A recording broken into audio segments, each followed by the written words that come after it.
Hey, welcome to my journey. Today's video is our Lose Not Snooze challenge check-in, week 2. How did y'all do? I did so much better because several of you, I'm sorry, did I kick that? Said it might be easier if I focus on one thing. And you know the hardest thing on my list, well, no, I'm not going to say the hardest thing. One of the hardest things on my list was tracking. So what I tried to do was track. I wanted to track my food. I wanted to make sure I got all my water. I wanted to exercise. That one just ain't happening. It just ain't happening.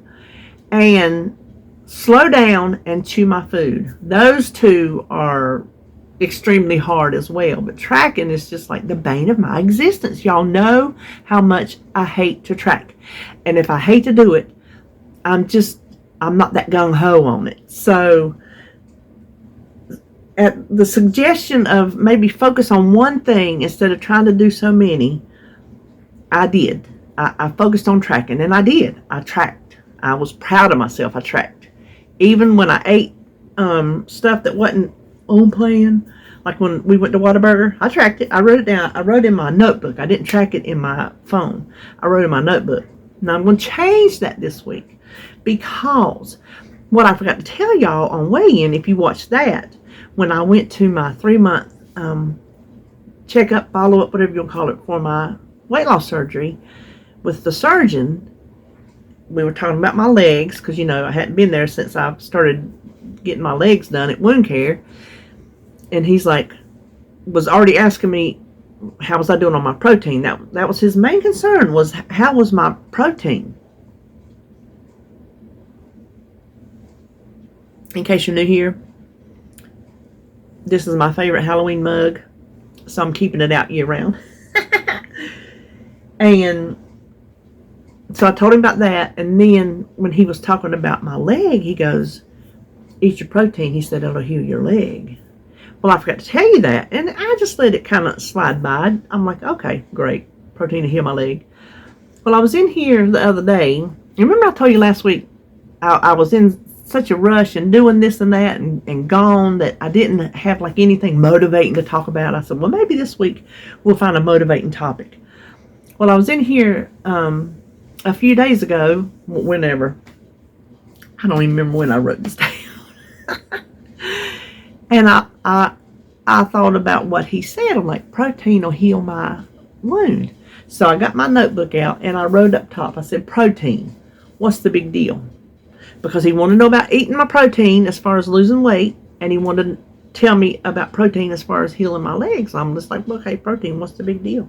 Well, you know I go to Google, because y'all know I Google. I will Google something in a heartbeat. Holly takes after me. She's a Googler.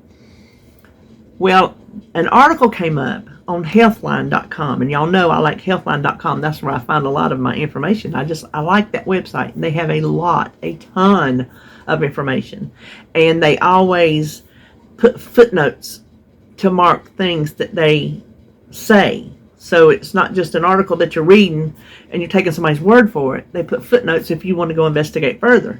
So I found an article that is called 10 Science-Backed Reasons to Eat More Protein.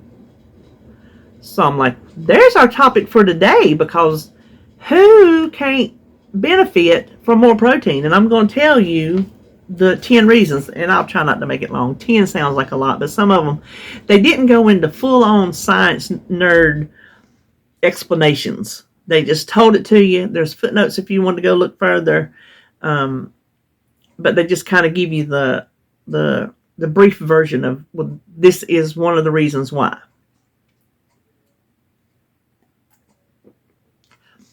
Can you tell I just got back from getting my legs wrapped? Because the first thing I do when I come in from anywhere is get me a cup of coffee, and I can't drink it fast enough. They were fast today. That little girl was fast today. I got in and out of there in like a half hour. Normally it takes an hour.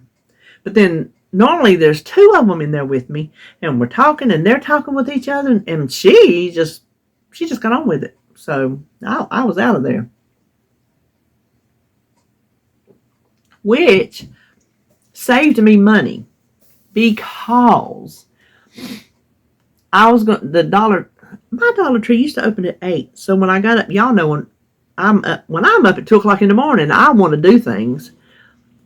Well, my Dollar Tree used to open at 8, and then for some reason they started opening at 9. So anyway, when I got out of getting my legs wrapped, I was going to stop at the Dollar Tree.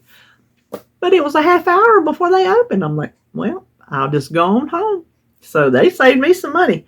Now, there ain't no saying that I ain't going to go back out. Because I hadn't took my dress off yet. Ooh, excuse me. I tell you, this thing has got so big on me.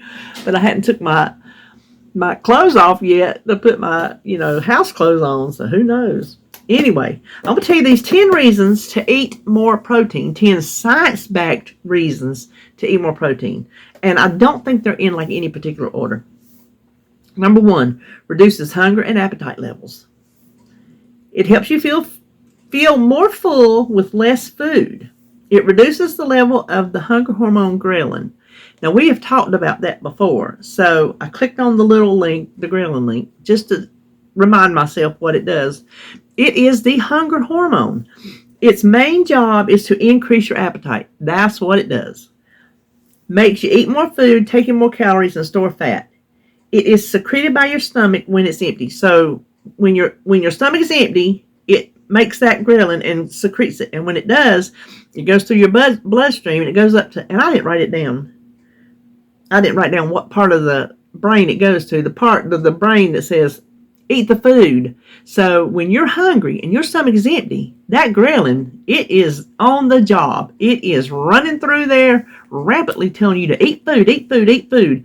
Well, eating more protein keeps you full longer so it can keep that ghrelin at bay. So there's one reason. Number 2, increases muscle mass and strength.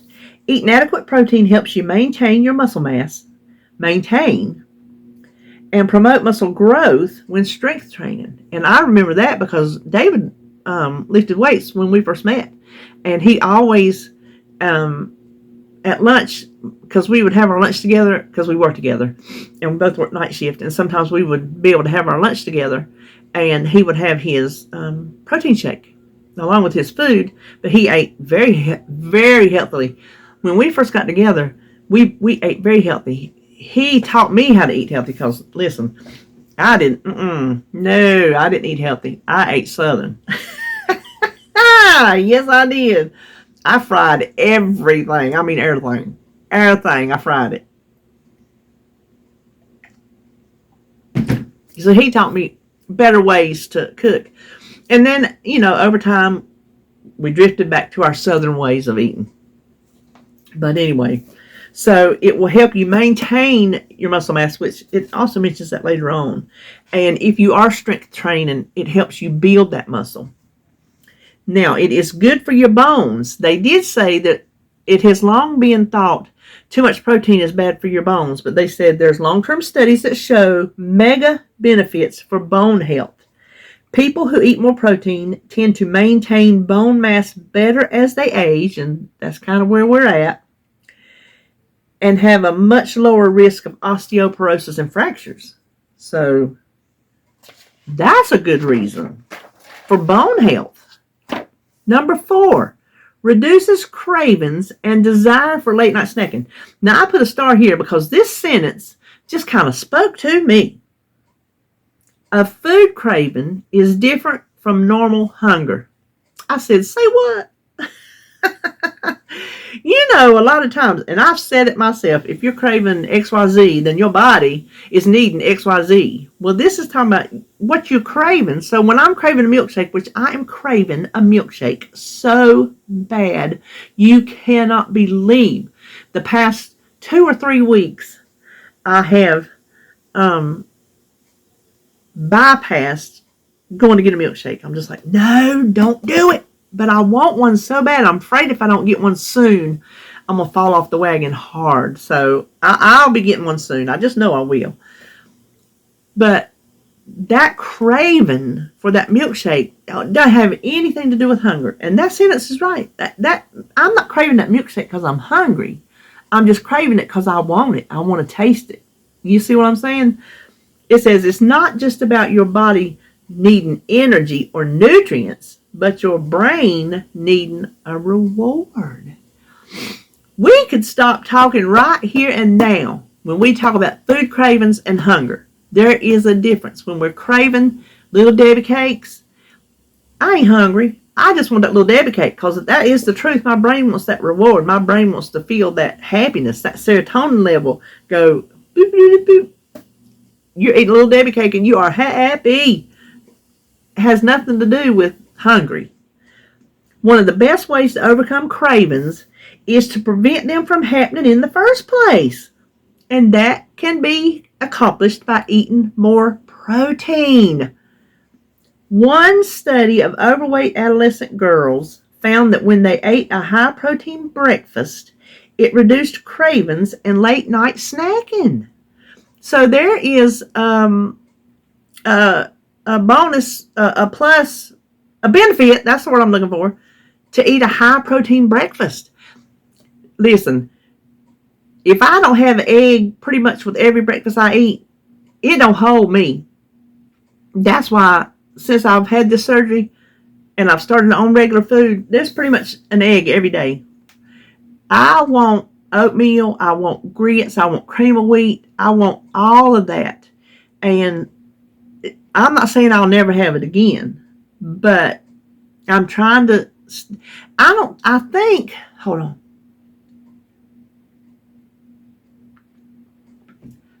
I can work it in my day as long as I'm watching how many carbs I eat. If that's what I want my carb to be for the day, then that's what I'm going to have my carb be for the day. But I'm not setting it as my main breakfast to be my main meal.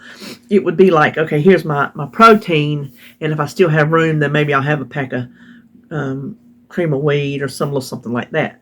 But anyway, eat a good breakfast. There's a case being made right there for eating a good breakfast. Number 5, boosts metabolism and increases fat burning. Okay, now this is the science part. We know the body uses calories to digest food. This is known as the thermic effect of food, and they call it TEF. So the percentage that it uses, the TEF, the thermic effect of food, of proteins is 20 to 25% compared to fat or carbs, which is 5 or 15%. High protein has been shown to boost metabolism and increase calories you burn each day. So it talked about the calories it takes to digest your food that you're eating adds to the calories you burned during the day. And I didn't write it down. One of them said you can burn as much as it takes to do X amount of exercise of this certain thing. I didn't write it down. I don't even know why I didn't write it down, but I remember it saying that. So it can boost your metabolism by burning those calories, more calories to digest the protein than it does to digest the fat and the carbs. This one, there's nothing more to say. Number 6, can lower your blood pressure. There was really nothing else that it wrote about that. There's just a science-based fact. Number 7, helps maintain weight loss. Not just lose, but maintain. Studies show higher protein intake can help you lose weight and also maintain that weight loss. So you that are in maintenance mode, be sure to eat your protein. Number 8. Now this one you can discuss with your doctor, because I'm not a doctor and I'm not telling you anything that could potentially harm you. These other things don't have anything to do with could it harm your health. This one, it could go either way depending on where you're at. They say it does not harm your healthy kidneys. There's the key word, healthy kidneys. Your protein may need to be restricted with pre-existing kidney disease, but numerous studies show high protein does not affect healthy kidneys. So that is something, if you have kidney issues, or even if you don't, if maybe you don't know if you have kidney issues, kidney disease, discuss that with your doctor. Don't go off of what an article says, because if you don't have healthy kidneys, don't play with protein until you talk to your doctor. Number 9. When I got to this one, I was like, okay, there's one of the reasons I wanted to research it, because of what that doctor said. That doctor said, eat your protein because it'll help your leg heal. Listen to this. Helps your body repair itself after injury. Say what? I consider that wound on my leg an injury because I'm having to go to wound care and I'm having to get it treated. And my leg was terribly injured by all that. The article says it makes perfect sense as it forms the main building blocks of our tissues and organs. So, who was that on my TV? Oh, that was a good show. Did y'all ever watch The Following with Kevin Bacon? That was on many years ago. That's a good show. Me and David watched that. You should watch that if you hadn't. Anyway, I just saw I probably should have turned that TV off, but just ignore it. I just saw that head pop up in the peripheral there. So, since it is the building blocks of our tissues and organs, this wound on my leg is my tissues. It's flat out my tissue. So, he made sense. And there it was in that article, so I'm like, oh, ding, ding, ding. What he said. And then number 10, helps you stay fit as you age. And there we are. Can help reduce the muscle loss associated with aging. And we all know, it also said, and I didn't write it down, but exercise and strength training more so helps our muscles stay fit as we age. And that's what I've said I need to do. I need to get these little weights I got over here, these little hand weights, because I used to do it. I used to do hand weight exercises. I got a playlist on my YouTube that I used to sit there and do, but I ain't done that in a long time. But I need to. I need to build up my muscles, strengthen them back up, boost my metabolism. The more muscle you have, right? The more muscle you have, the better your the better your metabolism is. Isn't that correct? That wasn't in this article, but I think that's how it works. So maybe that's why these bodybuilders can eat tons and tons of food, because they're got all that muscle and their metabolism is just like spot on. Maybe I'll start bodybuilding. Listen, you know how much muscle it would take to. There ain't no amount of bodybuilding going to get rid of this stuff that's hanging down on the bottom of my arms. Oh my gosh. Since I've lost weight, the back flaps are really flying. But here's our thing. We talk about it all the time, especially in the summer when it is tank top season, which y'all see me in tank tops all the time because that's what I wear around the house. Winter, spring, summer, and fall, I'm wearing tank tops in the house because my house is a comfortable temperature. And but I wear them in the summertime. I wear them out in public. I don't care. I do not care. So that's our motivating thing for today. Wear what you want to wear. If you want to wear a tank top out in public when it's too hot, just because I'm overweight does not mean I am not entitled to be comfortable in my own skin when I am out in public in the heat. Just because somebody else don't like it don't mean I'm supposed to change the way I live my life. That is ridiculous. Just ridiculous. If somebody don't like the way you look, that's on them. That ain't got nothing to do with you. You got to live your life in a way that's comfortable to you. I am not going to go out in long sleeves to cover up this mess right here in 90-some degree weather. In not even 70 degree weather. It's in the 50s today, and I wore my little jacket. I didn't even wear my big coat. I just wore my thin little like knit cardigan. I'm not going to dress all this to make you feel comfortable. I'm going to feel comfortable on my own, and so do that. Now, there is one thing I will do. I will wear, and this is not because I care what you think. This is because I care what I think. I will wear shirts that cover down over my butt because I don't like my butt sticking out. I just don't like it. So I'll do that for myself. But if I want to pull my shirt up, then I'll pull my shirt up. It's got more to do with me than it's got to do with you. You see what I'm saying? So what I tell you before, wear them stripes, wear them polka dots, wear them flowers. I wear a lot of flowers. Listen, back in the day, the shirts, now I'm going to buy me some new ones this year because the arms, I already had to sew the armholes up. They think just because you're a big woman that your arms must be the size of elephant legs, because the big as they make the holes in them tank tops, they hang down, this much of your bra shows. It's ridiculous. So I sewed them up, which they've gotten bigger already. So I'm going to have to get some new tank tops for this summer. I can tell that already. But at one point in my life, I can't remember what year it was, in the 90s at some point, I guess early 90s, I went through a big floral phase. Everything I bought was flowers. Everything was floral. I loved the flowers. And so a lot of these tops I got now are flowers, because if you didn't want plain colors, which I have some, there are plain colors, which most of them have shrunk, but those are the ones I wear around the house. They shrunk up and they don't cover my butt. Well, now that I'm losing weight, they're getting longer. So that's a bonus. They're coming down because my hips aren't sticking out as far as they were. They still stick out, but not as far as they did. But yeah, I like them flowers. But I'm hoping this year, maybe they got some different designs. Because you do get tired of wearing like plain colors all the time. I do. I like a little pattern, If they got stripedy shirts, I'm going to wear stripedy shirts if I feel like it. So there's my PSA for today. Dress for you, not for the world.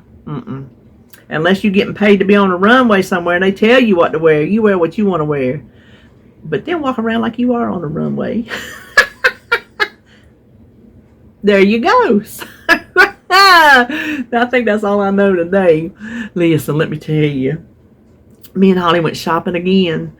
And that Jacob, oh my gosh. That is the sweetest baby.